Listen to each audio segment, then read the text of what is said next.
My name is Heather Alexandra, and today we're going to talk about Splatoon 2 and making your game more accessible. I think that if you've played games for a really long time, it's easy to overlook that video games aren't always that easy to get into.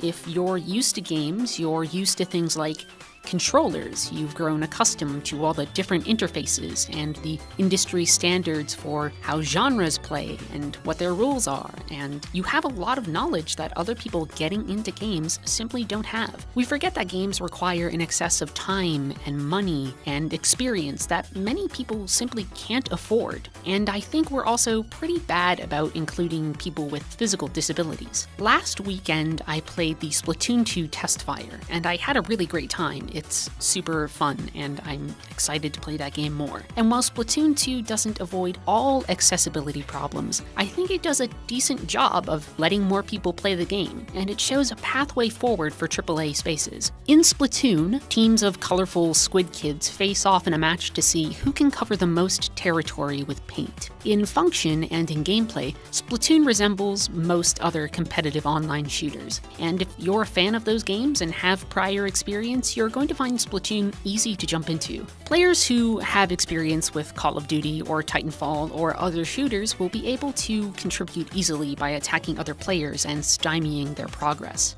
But the only thing the game checks to determine which team wins is how much territory each has covered. This focus means that there's always a way to help your team, even if you're not great at taking on other players. You just have to shoot the free areas on the map or cover enemy territory in order to make a difference. There's always something to shoot in Splatoon, and when in doubt, you can just pull the trigger.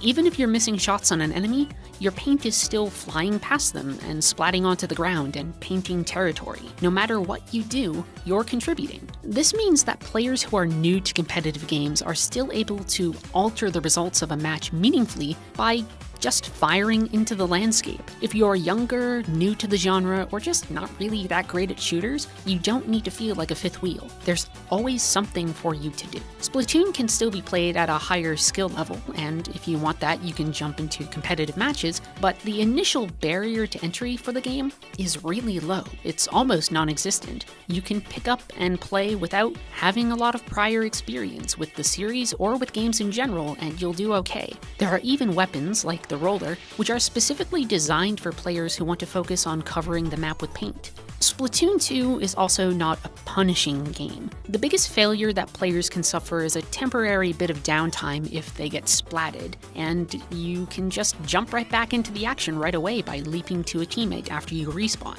This means that players are never far removed from the action and rarely left in positions where they're unable to help their team. Splatoon is an active game. It doesn't kick you when you're down. It facilitates meaningful contributions, and it keeps the pace up.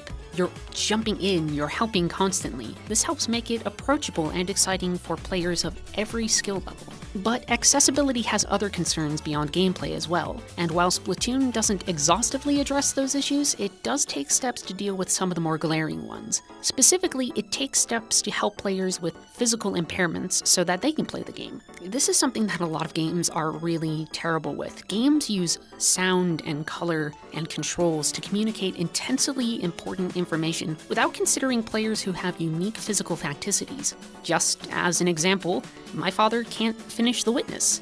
There are puzzles in that game that he literally cannot do traditionally because my father is colorblind. He can't look at those puzzles and solve them. He has to brute force his way.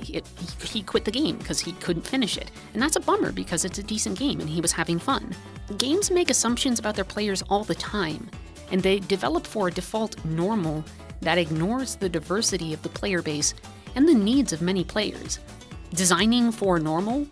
What is normal? Players are diverse. They have different needs. They have different backgrounds. They have different bodies, different experience. Assuming a default for your players can leave a lot of people out. The major factors that Splatoon considers are colorblindness and physical disabilities that affect controller use. Motion controls in Nintendo games can often feel like a gimmick, just kind of an extra bells and whistle feature, but they can meaningfully allow players a wider range of motion if they're unable to use dual analog sticks. Tilting the controller in Splatoon 2 allows you to aim up and down quickly, and it can even be used to turn, even though it is still slower than using the stick. This means that if you only have access to one hand, for instance, you still might be able to contribute to a match. It's not perfect, it still assumes a lot on the player and a lot about what buttons they can press, but it provides a jumping off point for physical accessibility that other games often ignore. Motion controls can be applied to other games in a lot of meaningful ways as well. You could use them to tilt and control where you are going in a racing game. In a narrative game, you could have it so pointing on a certain dialogue option for a certain amount of time selects it. I wasn't really sold on motion controls until I realized that it has wider applications that don't necessarily help just me. Additionally, players are able to lock paint colors to their preference in order to allow them to distinguish the territory that their team has claimed. In a game that weighs everything based on map control, this is incredibly important, and it means that not only can more people play the game, it means that they can focus on the objective without worrying or getting confused. If Splatoon 2 does have major accessibility problems, they tend to be economic. This is a problem that plagues games in general.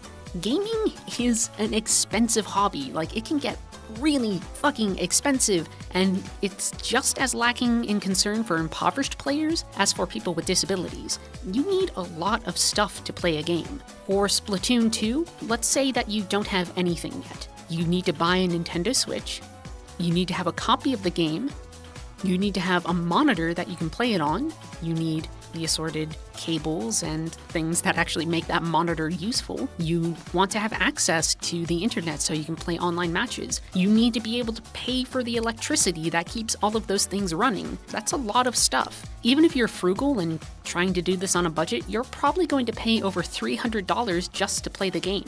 And yes, some of these investments have a longer life to them. The monitor and the Switch, for instance, are mostly one-time purchases unless they break. But books, movies, and even tickets to some live theater can cost you less than picking up a new game and a new game console. I'm not trying to suggest that Splatoon 2 is perfect, but I do think that the gameplay makes it so players of all different experience levels can play the game. And the controller options and ability to customize the interface a little bit makes it so even more people can play. That's important. The more players we have, the better it is for everybody. Games are a wonderful thing. They take you to far off places, they fill your day with excitement, they provide distraction from doldrums, and they weave amazing stories that are just as good as any other story out there. To not have access to that is really sad to me, and I think Splatoon 2 takes steps to help people who want to play games and might not be able to, or might find it intimidating. We still have a long way to go on this front. Gaming culture needs to be kinder to people without experience. We need to get rid of the get good mentality. And we also need to make sure that games are accessible to people with physical disabilities. The first is going to take a little while, I think. The other, we're already taking steps to fix. There are charities, chief among them Able Gamers, that allow people to play games with a wide variety of controller options.